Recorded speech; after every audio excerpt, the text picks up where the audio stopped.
안녕하세요. 이곳을 찾아와 주신 여러분께 인사부터 드리며 이야기의 포문을 열어보도록 하겠습니다. 저는 지금 40대에 접어든 아이를 키우고 있는 주부이고요. 저에게 일어난 기가 막힌 일이 뉴스에도 나오고 아주 논란의 대상이 되어 이렇게 사연을 적어보게 되었습니다. 제가 누구인지 알아보시는 분들도 계실 것 같은 마음에 제 신상이 드러나지 않도록 조금 각색을 한 부분이 있다는 걸 미리 알려드리겠습니다. 저도 지금은 시간이 꽤 지난 일이라 논란거리에서 벗어나서 조용하게 살고 있기 때문에 양해해 주시면 감사하겠습니다. 지금부터 제가 겪은 그 말도 안 되는 이야기를 시작해 보도록 하겠습니다. 저는 결혼을 한 이후에 시부모님과는 그럭저럭 괜찮은 관계를 유지하면서 평범한 일상을 보내고 있었는데 미꾸라지 한 마리 때문에 시댁이랑 발길을 완전히 끊게 되었습니다. 그 미꾸라지가 누구일지 대충 짐작은 가실 거라 생각하는데요. 바로 도련님과 결혼한 손아래 동서랍니다. 우리 남편이 시댁의 장남이고 제가 맏며느리로 시집을 오게 되었고요. 남편에게는 하나뿐인 남동생이 있었습니다. 저희가 결혼을 할 당시만 하더라도 도련님이 결혼하기 전이라 도련님과도 꽤 시간을 많이 보낼 수 있었고 그만큼 도련님이랑도 친한 사이를 유지하고 있었습니다. 한마디로 시댁 생활에 크게 불편함이 없을 정도로 그럭저럭 잘 지내고 있었단 소리죠. 몇 번 안 되긴 하지만 주말에 도련님과 시부모님을 모시고 근처로 나가서 시간을 보내기도 하고 딱 한 번 가족 여행을 다녀오기도 했었고요. 별다를 것 없는 생활에 큰 파동이 생기게 된 것은 저희가 결혼을 하고 나서 1년 뒤에 도련님이 결혼을 하게 된 이후에 벌어지게 되었습니다. 그때로 돌아간다면 도련님을 붙잡고 결혼을 말리고 싶은 마음이 아주 굴뚝 같습니다. 그때부터 저의 빌어먹을 운명이 시작되었거든요. 저의 성격에 대해 조금만 이야기를 해보자면 제가 할 일을 아주 똑부러지게 해내는 만큼 말이 많이 없는 묵묵한 스타일입니다. 그러니까 시댁에서는 결혼 초에 저에게 조금 서운하셨던 부분이 있었나 보더라고요. 살갑게 구는 성격은 아니었으니까요. 시모는 저에게 다른 집 며느리들은 하루에 한 번 전화해서 애교도 부리고 맛있는 거 사 먹으러 가자고 한단다 하시면서 말을 하시곤 했었습니다. 근데 저는 그냥 한 귀로 듣고 한 귀로 흘렸죠. 그게 저한테 그렇게 해달라고 요구를 하시는 건지 모르고 그냥 그런가 보다 했거든요. 그냥 시어머니한테 아 진짜요? 어떻게 하루에 한 번씩 전화를 한대요? 와, 시간이 되게 많은가 보다 하면서 넘겼습니다. 시부모 입장에서는 제 말이 그냥 별거 없는 대꾸였지만 본인들에게 전화를 하는 게 상당히 피곤한 일이라고 생각하는구나 하는 오해가 쌓이게 된 것입니다. 하나둘 쌓이기 시작하면서 점점 골이 깊어지고 있었는데 둘 다 내색을 하지 않아서 쌓이기만 하고 풀진 못했던 것입니다. 하루는 제가 저희 집 배수관이 막힌 건지 물이 내려가는 게 영 시원치 않아서 시모에게 이야기를 했더니 저에게 뚫어주는 가루가 있다고 사다가 뿌려놓으라고 하더라고요. 그래서 그냥 아무 생각 없이 남편 올 때 마트 들러서 사오라고 해야겠다. 빨리 뚫어놔야 속이 시원할 것 같다 하면서 대꾸를 했습니다. 그러니까 시모가 저에게 화들짝 놀란 목소리로 그걸 왜 자기 아들을 시키냐고 되묻더라고요. 저는 뭐가 문제인가 싶어서 뭐가 잘못된 거냐, 남편이 가면 안 되는 이유가 있는 거냐고 하니까 시모가 당황해하는 거예요. 아니 그거 가루만 뿌리면 끝인 건데 굳이 그거를 퇴근해서 녹초가 된 우리 아들을 시켜 먹으려고? 저는 어차피 남편이 퇴근하는 길에 마트가 있으니까 잠깐 들러서 사오는 게 뭐가 문제냐? 동선으로 따지면 그게 더 효율적이라고 생각했습니다. 거기다가 남편이 퇴근하고 돌아올 때까지 화장실을 쓸 일도 없으니까 그냥 한 번에 하는 게 좋겠다 싶어서 이야기를 한 거였습니다. 시모는 저에게 가루만 뿌리면 끝인 건데 굳이 자기 아들을 부려먹으려고 그런 거냐면서 저한테 지금 마트에 가서 사오라고 하더라고요. 일을 뭐하러 2번을 해야 하는 건지 남편이 퇴근길에 사오면 한 번에 싹 가능한 일인데요. 저랑 시모랑 서로 이야기하는 포인트가 다르다 보니까 서로 자기 주장이 맞는다고 우기는 꼴이 되었고요. 이러한 일이 한두 번이 아니라 매번 일어나다 보니 시모는 저에게 잔소리를 하기 시작했고 저는 그 잔소리가 듣기 싫어서 연락을 더 안 하게 되었습니다. 시모는 늘 저에게 사람이 어떻게 유동성만 따지고 실리만 따질 수 있냐고 평일에 출근해서 힘든 남편을 주말까지 부려먹지 말라고 하셨습니다. 제가 뭐 주말에 남편만 부려먹는 것도 아니고 저랑 같이 집안일 좀 하자고 하는 건데 그걸 가지고 간섭을 하니까 저도 싫었죠. 저는 시모에게 신혼집 살림은 우리 부부가 알아서 하겠다고 이야기를 하니까 시모를 우습게 한다면서 그렇게 말하지 말라고 또 혼내셨고요. 제가 시모와 그렇게 다툼이 생길 때마다 남편에게 도움을 요청하지 않았던 것은 아니었습니다. 하지만 남편은 저에게 그냥 한 귀로 듣고 한 귀로 흘리면 되지 않냐, 시모 앞에서만이라도 네네 알겠다고 대답만 하라고 하더라고요. 시모가 원래 하나에 꽂히면 자기 마음에 들 때까지 고치려고 하는 사람이라면서 제가 갈게요 하고 자기를 시키라는 겁니다. 그러면 서로 간섭 안 받고 편해질 수 있다고 이야기를 하는데 저도 이게 계속 반복되니까 남편이 시키는 대로 하게 되더라고요. 그렇게 시모와 사이가 애매해지고 1년이라는 시간 동안 감정만 서로 캐캐 묵은 채로 지내다가 도련님이 결혼하겠다고 여자를 소개해주겠다고 했습니다. 정말 오랜만에 시댁에 방문을 하게 되었는데 시모가 저에게 손님이 오는 거니까 음식 같은 걸 같이 좀 해줬으면 좋겠다고 하시더라고요. 어려울 거 없는 일이라 알겠다고 하고 신이 나서 시댁으로 방문을 하려는데 시모가 저에게 미리 장을 좀 봐오라고 하셨습니다. 제가 그렇게 좋아하는 유동성에 실리를 따지는 일 아니겠냐며 오는 길에 들러서 와라 하면서 장볼 목록을 보내주셨습니다. 시모가 뒤끝있게 구는 꼴이 좀 불편했지만 좋은 게 좋은 거다 하는 마음으로 장을 봐서 시댁으로 갔습니다. 동서가 생긴다는 마음에 신나기도 하고 설레기도 하고 얼른 보고 싶다는 생각뿐이었습니다. 마트에 가서 시모가 적어준 목록들의 재료를 사서 갔더니 저한테 재료 사온 걸 보더니 영수증을 달라고 하시더라고요. 저는 장본값을 돌려주시려고 하시나 보다 하고 영수증을 드렸는데 막 꼼꼼하게 보시더니 아이고 이거는 시장이 싼데 하시는 거예요. 저는 순간 제가 뭘 잘못 들은 건가 싶었습니다. 제가 어리둥절해 있는 상황에도 시모가 혀를 끌끌 찼어요. 설탕은 뭘 이렇게 큰 걸로 사왔냐, 허브솔트는 또 뭐냐, 이런 건 필요 없는데 이러면서 시모가 돈을 줄 것도 아니면서 꼬투리를 잡더라고요. 저도 그냥 듣고 있기 싫어서 시모한테 남으면 제가 가져갈게요 했습니다. 그랬더니 시모가 뭘 가져가냐고 남으면 집에서 두고두고 쓰면 된다고 하시대요. 아니 뭐 어쩌라는 건지 한숨이 절로 나오더라고요. 도련님이 7시쯤 온다고 약속을 잡아놨던 터라 5시부터 준비를 하고 있는데 한 30분쯤 지났나? 도련님이 동서와 함께 집을 방문했습니다. 시모가 놀래서 왜 벌써 왔냐고 아직 아무것도 준비된 것 없다고 하니까 동서가 너무 밝게 어머님 안녕하세요 하고 인사를 하더라고요. 그 인사톤에서 느껴지는 게 저와는 정반대되는 성격을 가지고 있구나 하는 걸 직감적으로 알게 되었습니다. 그러면서 자기가 좀 도와드릴까 싶어서 일찍 찾아왔다면서 주방은 북적북적한 게 즐겁고 재미있잖아요 하더라고요. 자기가 학교 급식실에서 영양사로 일을 하고 있다면서 요리에는 자신 있다고 옷을 정리하고 주방으로 오는데 시모랑 저랑 둘 다 깜짝 놀랐습니다. 동서의 머리 색깔이 정말 TV에 나오는 아이돌 가수 마냥 핫핑크색으로 염색이 되어 있더라고요. 제가 머리색을 보고 놀란 얼굴을 하니까 동서가 자기가 튀는 걸 좋아해서 매번 이 색으로 염색을 하고 있다고 말을 하더라고요. 학교 급식실에서 일을 하는데 머리색이 그렇게 화려해도 되냐고 물어보니까 오히려 학생들이 좋아한다고 하더라고요.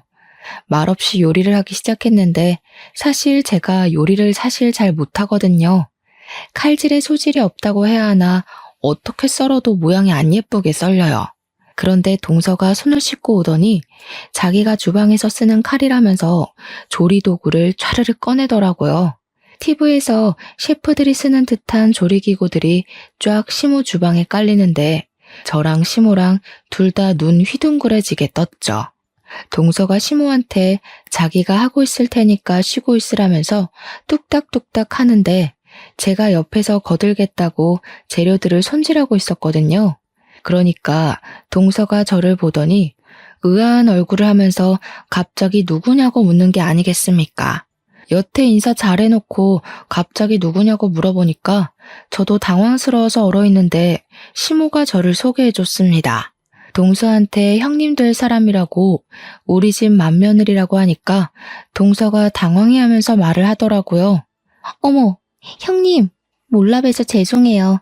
칼질이 너무 서툴러서 맏며느리실 거란 생각을 못한 거 있죠? 근데 그 말이 교모하게 저를 연맥이는 것 같은 느낌이 들더라고요. 제가 어? 하면서 동서를 바라보는데 저를 보고 너무 환하게 웃는 겁니다. 웃는 얼굴에 침 못 뱉는다고 기분은 나쁜데 화도 못 내고 그거 아시죠? 입 밖으로 꺼내면 좀생이가 되는 것 같고 말을 안 하자니 기분이 꽁해지고요. 아무튼 동서가 요리를 하고 있는 저는 동서가 필요하다는 재료를 찾아서 주고 있는데 계속 저한테 이거 없고 다른 제품은 없어요? 하면서 한숨을 쉬는 거예요. 그럴 때마다 시모가 그거는 저기 찬장에 있다. 그거는 두 번째 서랍 열어봐라 하면서 둘이 여기 있네 저기 있네 노닥거리더라고요. 시모가 저한테 핀잔 섞인 목소리로 너는 애가 달라는 거 하나 제대로 못 주냐고 하는데 기가 막혔습니다. 제 집 살림도 아닌데 제가 어디에 뭐가 있는지 어떻게 알겠습니까? 그렇게 예뻐 죽겠으면 시모 본인이 하면 될 일인데 말입니다. 그날 밥 먹는 내내 가시방석에 앉은 기분이 들더라고요. 온 가족이 동서 요리 실력을 칭찬하는데 물론 맛이 있긴 했습니다. 근데 맛있는 건 둘째치고 시모가 자꾸 저하고 비교질을 해대니까 짜증이 나서 밥이 코로 넘어가는지 어디로 넘어가는지 모르겠더라고요. 우리 맏며느리가 음식 솜씨가 없어서 내가 죽어서 제사상이나 제대로 받겠나 했더니만 하면서 말입니다. 우리 남편이 시모한테 그만 좀 하라고 언성을 높이자 이봐라 장남이라는 게 엄마 편 하나 안 들어주고 하면서 동서한테 은근히 우리 흉을 보더라고요. 동서가 시모한테 갑자기 왜 벌써 제사상 이야기를 꺼내고 그러시냐면서 자기랑 즐겁게 오래오래 살자고 하는데 시모 눈이 하트 모양으로 변하대요. 저는 그게 다 가식처럼 보였는데 말입니다. 제가 동서한테 말이라도 붙여보려고 우리 때 급식은 진짜 맛없어서 먹기 싫었었는데 동서네 학교 애들은 좋겠네 맛있는 거 많이 먹어서 했거든요. 그러니까 동서가 그러는 거예요. 그 말은 조금 모욕적으로 들릴 수도 있겠네요.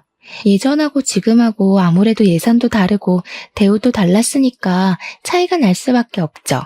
예전에는 그게 최선의 결과였을 텐데 저는 칭찬을 한 건데 모욕적이라고 하니까 시모가 도끼 눈을 뜨고 저를 바라보는 거예요. 너 설마 벌써 형님 행세한답시고 애 기죽이는 거 아니지? 기는 제가 죽은 것 같은데 무슨 말씀을 하시는 거냐고 대꾸를 하고 싶었지만 꾹 참았습니다. 동서가 처음 인사를 드리러 온 자리인데 제가 분위기를 망칠 수는 없는 노릇이니까요. 그 뒤로 정말 가관이었습니다. 급식실 영양사가 한 달에 얼마를 버는지 모르니 제가 뭐라 말을 할 수는 없지만 동서가 돈을 엄청 쓰더라고요. 시모가 입이 귀에 걸려서는 저에게 전화를 해가지고 자랑을 그렇게 하는데 제가 무슨 대꾸를 해야 할지 몰라서 네네 대답만 했습니다. 동서가 언질도 없이 찾아와서는 자기랑 어디 좀 가자고 졸라서 나갔더니 비싼 호텔에 가서 밥을 사주는데 입안에서 살살 녹더라. 밥을 다 먹고 나니까 마사지를 받을 차례라면서 호텔에 딸린 스파에 갔는데 손길이 너무 좋아서 잠이 솔솔 오더라. 비싸서 엄두도 내지 못했던 코스였는데 둘째가 데려가 주니까 너무 행복하고 효도받는 기분이 들더라. 거기다가 자기가 좋아하는 티를 내니 다음에 또 같이 오자고 했다면서 이렇게 받기만 해서 어떡하냐 미안한 마음이 다 들더라 하는 겁니다. 이 말을 저한테 하는 이유는 저에게도 해달라는 뜻 아니겠습니까? 하지만 저희는 외벌이었고 대출금 갚기도 빠듯했습니다. 제가 선뜻 저랑도 한번 가시죠 하는 말을 꺼내지 않으니까 시모가 오기가 생긴 건지 동서한테 자기도 무언가를 해줘야겠다고 하더라고요. 그러면서 복이라는 게 원래 나눈 것만큼 들어오는 거라고 저한테 이야기를 하는데 속이 너무 빤히 보이더라고요. 그런 돈 자랑을 들어야 하는 이유도 모르겠고 저도 사람이니까 짜증이 막 올라오잖아요. 어머니, 저한테 지금 동서만큼 해달라고 이야기를 하시는 거예요? 저희 사정 뻔히 아시면서 이러시면 부담스러워요. 그렇게 대놓고 말을 했더니 시모가 버럭하면서 됐다고 자기가 엎드려서 절 받을 일 있냐면서 그냥 자랑하고 싶어서 전화한 거라고 하시는 거예요. 그 말을 들으니까 제가 그동안 너무 무심했나 싶은 마음도 슬쩍 들고 동서만큼 비싼 건 못 해드려도 저도 눈치가 보이긴 했으니까 준비를 했죠. 고르고 고르다가 제일 만만한 영양제를 준비해야겠다 싶어서 시댁에 갈 때 시모들이라고 뼈에 좋다는 영양제를 사갔습니다. 나름 해외에서 유명한 제품이라고 해서 비싼 값을 주고 해외 배송까지 받아서 시모한테 드렸죠. 저도 시모가 얄밉고 짜증이 나도 며느린데 예쁨 받고 싶지 않을 리가 있겠습니까? 시모한테 잘 보이고 싶은 마음도 있었죠. 남편도 저에게 큰 거는 못 해드려도 그 정도는 해드릴 수 있겠다 하면서 영양제를 같이 골라주기도 했고요. 제가 영양제를 사서 시댁에 갔는데 연락도 하지 않던 동서가 시댁에 떡하니 와서 앉아있더라고요. 동서는 여기 웬일로 온 거냐고 물어보니까 동서가 저를 보면서 활짝 웃는 거예요. 형님도 오셨구나. 요즘 어머님께서 무릎이 아프시다고 하셨잖아요. 며느리 된 도리로 어떻게 가만히 있을 수 있겠어요? 제가 사고를 고았어요. 한 솥에 끓여두었으니 꼭 드셔야 해요. 그러면서 제가 사온 영양제 봉투를 빤히 보더니 동서가 오버스러운 목소리로 이야기를 하는 겁니다. 어머, 형님, 뭐 사오신 거예요? 영양제? 형님, 이렇게 비싼 영양제는 어머님도 부담스러우실 텐데 뭐니 해도 정성이 최고죠. 사골이나 도가니 수육 드시는 게 훨씬 기분도 좋고 맛도 좋고 그렇죠, 어머님. 그래, 우리 둘째가 내 마음에 쏙 드는 말을 하는구나. 얘 첫째야, 우리 둘째가 글쎄 아침부터 와가지고 7시간이나 사골을 고았지 뭐냐. 국물이 뽀얀 거 봐라. 이게 바로 정성이라는 거다. 정성. 큰 며느리라는 게 둘째보다 못해서야 어디 쓰겠어? 엄마, 이 영양제 진짜 좋고 비싼 거예요. 국내엔 들어와 있지도 않아서 해외 직구로 사온 건데 무슨 말을 그렇게 하세요? 됐어. 해외 영양제면 뭐하니? 정성 들어가 있지 않은데. 근데 우리 아들은 왜 이렇게 말랐니? 집에서 밥도 못 얻어먹는 거 아니야? 우리 둘째 아들처럼 살이 오르면 얼마나 좋아. 집에서 둘째 며느리가 잘 챙겨주는지 얼굴이 엄청나게 좋아졌다. 저한테 혀를 끌끌 차면서 이야기를 하시는데 속이 정말 많이 상하더라고요. 손 벌벌 떨면서 카드 3개월 할부까지 해서 사간 영양제였는데 사골국보다 못하다는 소리를 들으니 제 기분이 좋겠습니까?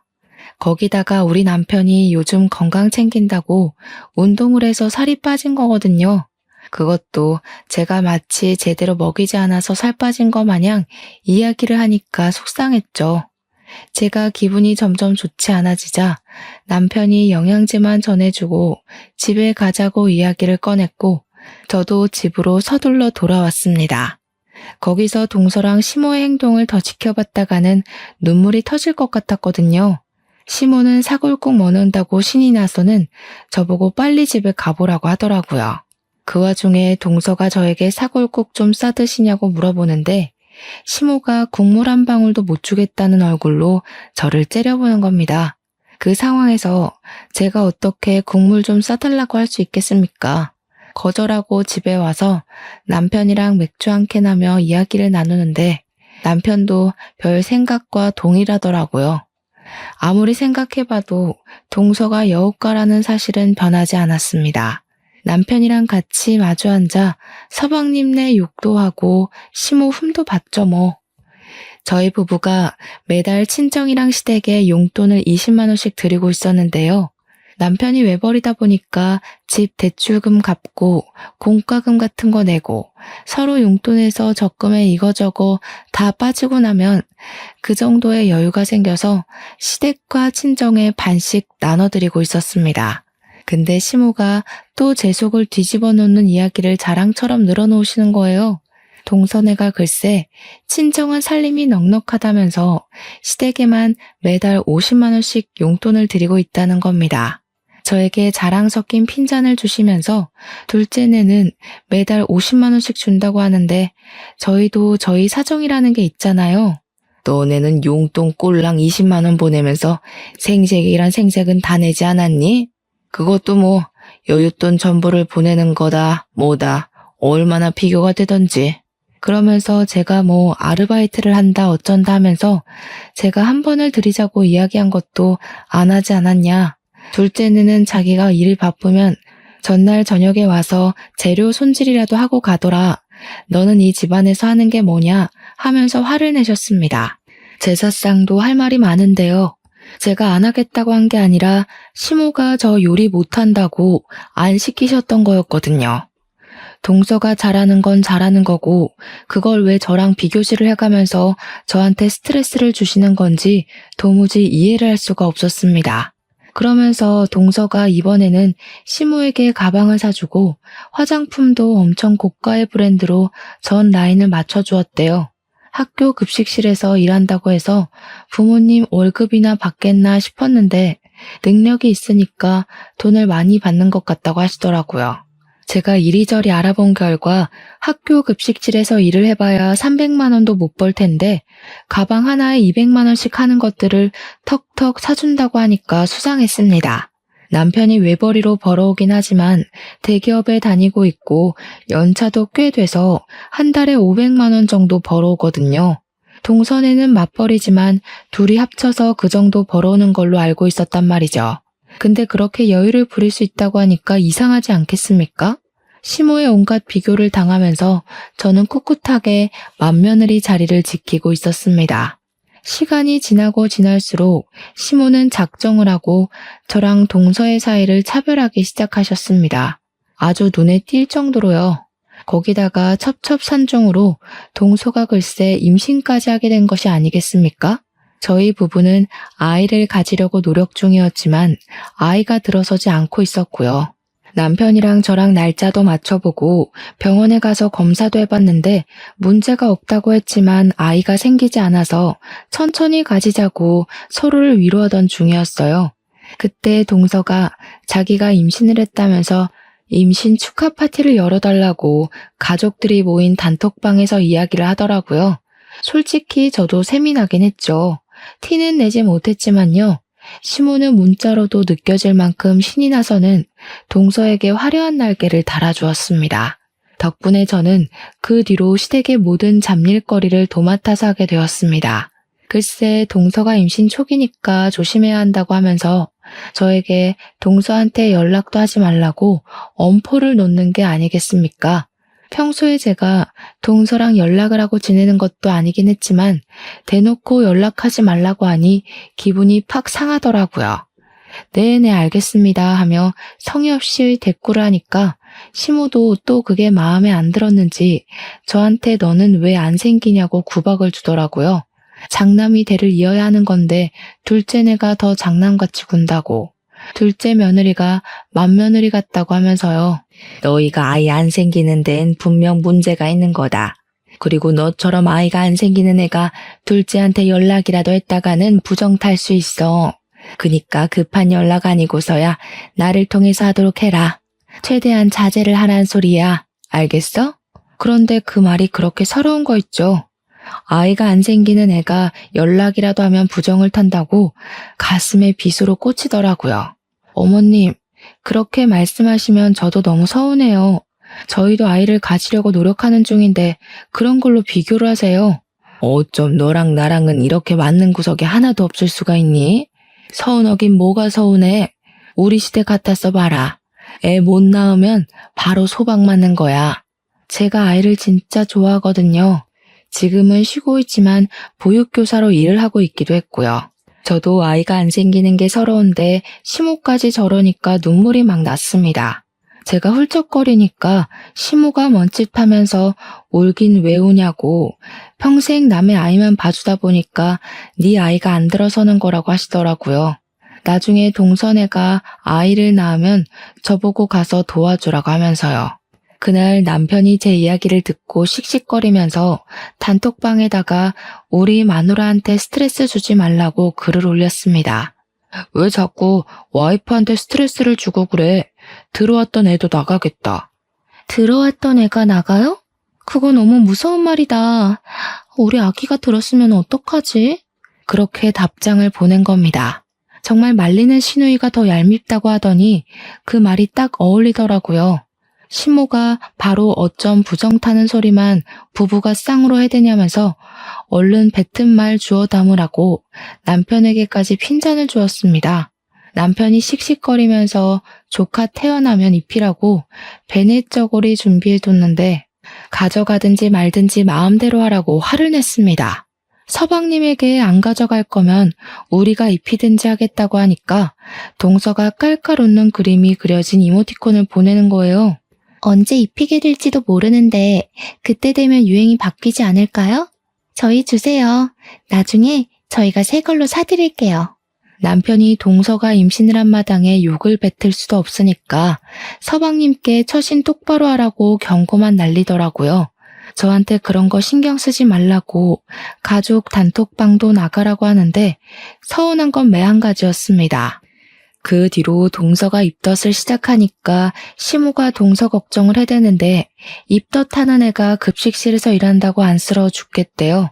자기가 대신 아팠으면 좋겠다면서 떡두꺼비 같은 놈이 나오려고 동서를 고생시키는 거라면서요. 대화창에서 아주 둘이 짝짝꿍을 맞추는데 정말 남편 말대로 알림도 꺼놓고 애써 보지 않으려고 하면서 지내고 있었습니다. 동서의 입덧이 끝나고 난 뒤에는 시모가 주말에 저를 불러다가 동서가 임신해서 움직이기 힘드니까 대신 전해주라면서 마트를 털어오셨더라고요. 과일에 반찬에 떡에 하나도 빠짐없이 가져다 주라고 하는데 장바구니로 글쎄 새 바구니가 나오는 거예요. 이걸 다 들고 동선의 집까지 다녀오러 가는 것도 어이가 없고 이 중에 제 몫은 하나도 없다는 게 너무 서러웠습니다. 그래서 제가 시모한테 이야기를 했죠. 이걸 제가 다 들고 어떻게 가요? 서방님 보고 와서 가져가라고 하는 게 낫지 않겠어요? 우리 아들 퇴근하고 피곤해 죽을 텐데 여기까지 들러서 이거를 가져가라고 하니? 네가 하면 편한 것을. 저도 곧 어린이집 복직하려고 알아보고 있어요. 요즘 취업 준비하느라 바빠요, 어머님. 예, 취업 준비하는 애랑 바깥에서 일하는 애랑 누가 더 힘들겠니? 정말 생각 없이 말하는구나. 우리 때는 말이야, 7남매를 키우면서 살았어. 나중에 밥도 하고 밭일도 하고 애도 보고 하면서 찍소리 한번 못하고 시어머니가 시키는 거 다 하고 살았다. 집에서 놀고 먹는 애가 뭐가 힘들다고 그걸 못한다는 거야. 그런 거에 비하면 임신하고도 열심히 몇백 명의 학생들 밥 챙기는 둘째가 훨씬 고생이지. 시모가 하도 저에게 잔소리를 하길래 저도 다시 어린이집에 취직을 하려고 자리를 알아보던 와중이었거든요. 그날도 동네 어린이집에서 면접을 보러 오라고 했었는데 시모가 갑자기 불러낸 거라 양해를 구하고 면접을 하루 미룬 것이었습니다. 동서에게 음식을 전해주라고 시키는 건 줄 알았으면 무시하고 면접이나 갈 걸 그랬다고 생각하고 있었습니다. 어린이집 일도 참 고되고 힘든 일인데 동서 일만 힘들게 봐주시고 제 일은 후려치게 하는 어머님에게 더 이상 떨어질 정도 없었습니다. 결국에 저는 택시를 타고 그 장바구니 전부를 들고 가서 동서의 집 앞에 내려놓고는 동서에게 연락을 하려고 했는데 동서의 말이 번뜩 생각나더라고요. 동서의 뱃속에 있는 아기에게 부정적인 영향이 갈 수도 있으니 저에게 연락하지 말라고 했던 그 말이요. 그래서 시모에게 연락을 해서 그냥 집 앞에다가 물건을 두고 가면 되죠? 하고 보냈습니다. 시모가 화들짝 놀라면서 그 안에 들어있는 떡이 상하면 안 된다면서 저에게 냉장고에 다 정리를 해서 넣어주고 가라는 겁니다. 가뜩이나 임신까지 했는데 언제 물건 정리하고 있냐면서 간 김에 그것까지 해주라고 비밀번호를 알려주는 게 아니겠습니까? 끝까지 저에게 동선에는 비밀번호로 척척 알려주는데 너네 집은 비밀번호도 안 알려준다고 한 소리 하셨죠. 그냥 문 앞에 두고 가고 싶은 마음이 굴뚝 같았지만 그랬다가는 또 무슨 욕을 먹을지 모르니까 문 열고 들어가서 냉장고에 차곡차곡 정리를 해두었습니다. 그거 정리하고 있는데 제가 무슨 몸종도 아니고 여기서 뭘 하는 건가 하는 생각이 들더라고요. 시모한테 다 넣어놨으니까 가보겠다고 하니 그냥 가면 어떡하냐고. 아니 정리 다 했는데요? 했더니 임신해서 몸도 무겁고 힘들 텐데 간 김에 첫째 네가 청소도 좀 해주고 빨래도 좀 해주고 하면 얼마나 좋니? 정리 좀 해줘라 하는 거예요. 제가 동서네 집을 휘젓고 다니는데 동서한테는 훨씬 불편한 일 아닐까요? 너는 내가 시키면 그냥 알겠습니다 하는 법이 없니? 집안일도 제대로 못하는 개야? 임신했다고 제가 이런 것까지 일일이 챙겨주는 게 더 이상하죠, 어머님. 너는 손윗사람이 돼서 아랫사람에게 베풀 줄도 모르는 개지. 질투하는 거니 지금? 이래서 애가 없는 애들은 자격지심이 넘쳐서 안 돼. 저는 시모 말을 깡그리 무시하고 문 닫고 집으로 돌아왔습니다. 그 뒤로 일부러 시모의 연락을 피하면서 지냈고요. 몇 주 뒤에 동서 뱃속의 아이 성별이 딸이라는 게 밝혀진 뒤 시모가 조금 서운해하더라고요. 그래도 시부가 손녀도 귀한 자식이라면서 잘 넘어갔고 동서랑 시모는 둘이 마사지도 받으러 다니고 데이트도 하고 잘 놀러 다니더라고요. 일부러 보란 듯이 저에게 사진을 막 보내는데 해탈하고 나니까 그냥 우습게 여겨졌습니다. 남편이랑 저랑은 둘이서 저를 씹든 말든 우리끼리나 행복하게 잘 살자 하고 무시했는데 어마어마한 사건이 터지고 말았습니다. 어느 날 친구들이 인터넷에서 난리난 사건 알고 있냐면서 그 링크 하나를 보내주더라고요. 제 친구들이 전부 대학 동기라 유아교육과를 나온 친구들이고 보육교사로 일을 하고 있었거든요. 그 내용은 급식실 위생에 대한 고발 내용이 적힌 글이었고 교사들이 이용하는 커뮤니티에 올려진 글이었습니다. 친구들은 어린이집은 위생 인증을 철저하게 하는데 고등학교는 다른가 봐 하면서 매달 감사가 나오지 않나? 하면서 떠들더라고요. 글을 제대로 정독해보니 고등학교 급식실 영양사를 고발하는 내용이었는데 조리실에서 일하시는 분이 양심 고백을 한 내용이었습니다. 학교 이름이랑 영양사 성이 나와 있는데 글쎄 좌씨인 거예요. 저희 동서 이름이 좌영미거든요. 설마 하면서 글을 읽는데 급식실 영양사가 국에 벌레가 들어갔는데 벌레만 쏙 걷어내고 벌레도 다 단백질이라서 괜찮다고 했다는 겁니다. 보통 이물질이 들어가게 되면 폐기를 하고 다시 끓여놔야 하는 게 원칙이라고 하더라고요. 그뿐만이 아니라 반찬들 재료라든지 식기들을 사람들이 밟고 다니는 바닥에다가 그냥 내려놓고 씻지도 않고 쓴대요. 학교 급식실을 아무리 깨끗하게 청소를 한다고 해도 온갖 사람들이 드나드는 곳인데 위생에 하나도 신경을 쓰지 않는다고 하더라고요. 애들이 까다롭게 군다고 일일이 어떻게 식성을 맞추겠냐면서 조미료를 팍팍 넣으라고 하질 않나. 그 안에서 무리를 만들어서 왕따도 시킨대요. 젊은 조리사가 하나 왔는데 그 여자가 마음에 안 든다면서 친한 사람들끼리 왕따를 시켜서 결국 일도 그만두게 했다고. 갑질을 했답니다. 글쎄. 김치도 국내산이라고 속여서 중국산 싸구려를 들여온다고 이런 영양사는 급식실에서 추방시켜야 한다는 내용이었습니다. 이게 소소하게 교사들이 이용하는 사이트였기 때문에 크게 화두에 오르진 않았지만 저는 느낌이 딱 왔습니다. 세상에 좌씨가 우리 동서 하나만 있는 건 아니라고 하지만 고등학교 급식실인 것도 그렇고 느낌이 딱 오더라고요. 거기다가 글 중간에 급식실 영양사가 머리를 맨날 염색해와서 반찬에 섞여 들어가도 티가 안 난다고 적혀 있었거든요. 동서가 매번 핑크색 머리만 고집한다고 말씀드린 거 기억하시죠? 쎄한 느낌은 저를 소름 돋게 만들었죠. 동서가 그동안 저에게 못되게 군 것도 있고 한번 호되게 복수를 하고 싶은 마음에 저는 기관을 이리저리 찾아보았습니다. 하지만 급식실을 정확하게 고발할 수 있는 기관이 없더라고요. 교육청에 말해봐야 바쁘다는 핑계로 일을 미루기 일쑤였으니까요. 모든 사람이 한 방에 알 수 있는 방법이 없을까 고민하다가 저는 고발 유튜버를 찾아내게 되었습니다. 제가 그 유튜버에게 직접 제보를 했고요. 유튜버는 무척이나 흥미로워하면서 잠입 취재를 하겠다고 결정을 내렸습니다. 그 뒤로는 일이 아주 일사천리였습니다. 유튜버가 식재료를 납품하는 곳 직원인 척하면서 급식실 상태를 몰래카메라로 촬영을 싹 한 거죠. 청소가 얼마나 안 되어 있는지 영양사가 급식 시간 전에 체크도 하지 않았고 휴대폰만 만지면서 농땡이를 치고 있는 모습부터 시작해서 모든 게 가관이었습니다. 그날도 김치에서 이물질이 나왔는데 대충 먹으라고 학생들에게 큰 소리를 치는 장면도 있었고요. 납품받은 식재료 상태가 전부 물러터지고 상한 부분이 보일 정도로 별로였던 거죠. 근데도 영수증에는 고가의 재료값이 찍혀 있었고요. 유튜버는 제가 보낸 글이 사실인지 아닌지 확인을 하러 갔다가 아주 제대로 건수를 잡은 것 같다며 저에게 회신을 주었습니다.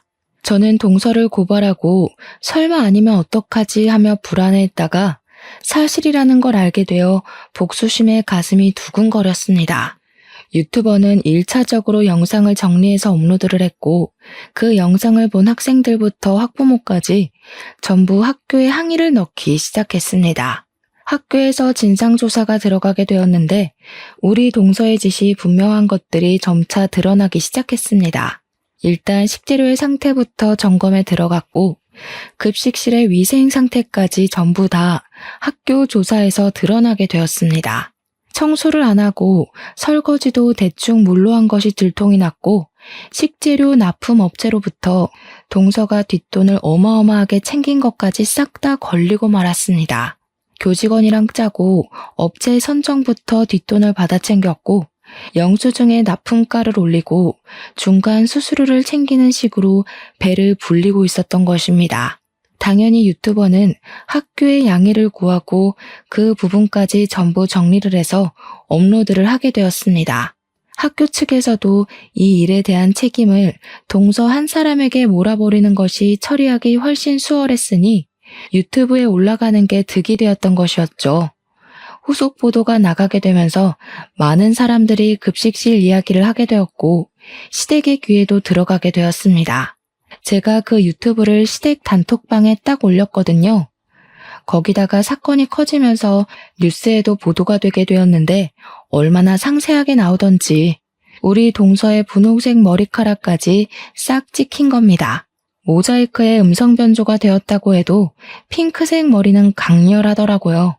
까막눈인 사람도 우리 동서인 것을 알아볼 수 있을 정도로요. 시모는 둘째 며느리 자랑을 엄청나게 하고 다녔는데 누가 봐도 둘째 며느리로 보이는 사람이 뉴스에 나왔으니 뒤집어졌습니다. 시모 전화기에 뉴스에 나온 거 너네 둘째 며느리 아니냐면서 연락이 엄청나게 쏟아져서 휴대폰을 꺼두기까지 했다고 하더라고요. 동서는 결국 계속된 수사에 모든 것을 자백하게 되었고 뇌물 혐의에 애들 먹는 걸로 장난친 것, 식품위생법까지 위반한 사실을 말입니다. 당연히 크게 화두에 올랐기에 징역살이가 확정나게 되었고 시모는 당장 이혼을 하라면서 서방님에게 난리를 치기 시작했습니다. 서방님은 당장 아이가 뱃속에 있는데 어떻게 이혼을 하겠냐며 골머리를 썩고 있었습니다. 동서는 자기한테 비싼 변호사를 선임해주지 않아서 이렇게 된 거라면서 시모와 서방님에게 자기가 해준 게 얼만데 이런 취급을 하냐고 펄쩍 뛰었습니다. 시모한테 그동안 선물 사주고 좋은 데 데려가고 한 돈이 전부 뒤로 챙겨서 받아먹은 돈이었더라고요. 시모는 자기도 잡혀가는 거 아니냐면서 저에게 전화를 해서 벌벌 떨었는데 저는 얼마나 고소했는지 모릅니다. 대놓고 고소한 티를 낼 수는 없었지만 시간이 지날수록 아수라장이 되어가는 현장이 너무 재미있었죠. 동서는 교도소에서 아이를 낳게 생겼다면서 울고불고하고 결국 시부모가 나서서 이혼을 하라 종용한 덕에 서방님은 동서랑 이혼을 했고요. 동서가 교도소에서 편지를 써서는 애는 네가 키우라고 자기는 못 키운다고 난리를 부렸습니다. 둘이 그걸로 한참 실랑이를 벌이다가 결국 서방님이 키우기로 결정이 났는데 시모가 저를 불러다가 정신 나간 소리를 하더라고요. 남자 혼자서 애를 어떻게 키우겠니? 너희 부부가 애도 없으니 입양해서 키우는 게 좋겠구나. 어차피 핏줄이기도 하고 우리 둘째 재혼할 거 생각하면 아이는 짐덩어리지. 그것도 딸인데. 너네가 이러려고 애가 안 들어졌나 보다. 그 말에 남편이 열이 받아서 시댁 밥상을 뒤집어 엎었습니다. 그게 지금 우리한테 할 말이야? 똥은 자기들끼리 신나게 싸질러 놓고 수습을 우리한테 하라는 게 말이나 된다고? 앞으로는 이 집 근처로 발길도 들이지 않을 거야. 그렇게 구박할 때는 언제고 이제 와서 핏줄이 뭐? 애를 키워? 엄마 진짜 그렇게 살지 마. 결국 동서가 교도소에서 아이를 낳고 출생신고를 한 뒤에 바로 서방님께 아이만 덜렁 보냈다고 하더라고요. 이렇다 저렇다 말도 없이 아이만 덜렁 시댁으로 보내지는 바람에 무척이나 당황스러워했다고 하던데 저희가 뭐 알 바인가요? 저희는 남편의 선언대로 시댁에 발길도 하지 않았고 3년이라는 시간을 보내게 되었습니다. 3년 뒤에 또 한 번 시댁이 발칵 뒤집어졌죠.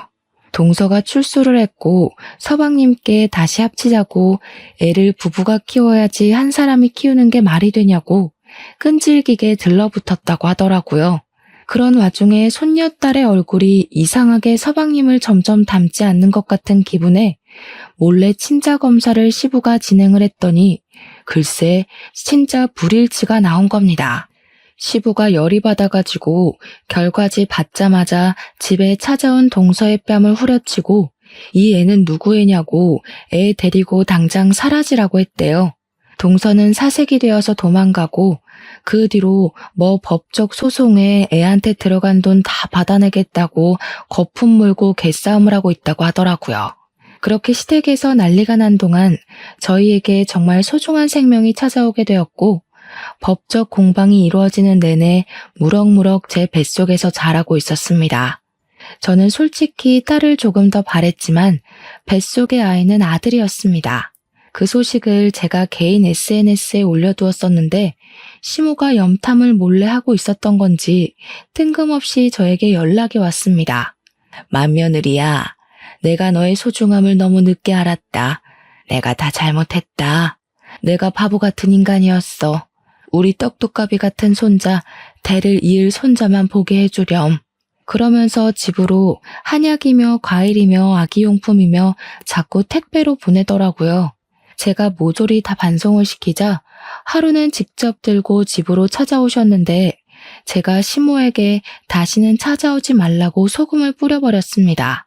소금 세례를 받은 시모는 잘못했다고 울면서 빌었지만 저는 문을 닫아버렸습니다. 그 이야기를 들은 남편이 시댁에 찾아가서는 2번 다신 찾아오지 말라고 이게 다 차별을 한 업보라 생각하라며 저희 부부 이사도 가고 번호도 바꿀 거라고 했다네요. 덕분에 저는 무사히 아들을 출산했고 시부모는 그 뒤로 처절하게 남편에게 매달리고 있지만 절대로 받아주지 않고 있습니다. 강단 있는 남편 덕에 저는 육아에만 집중을 하고 있고요. 친정의 도움으로 평화로운 나날들을 보내고 있답니다.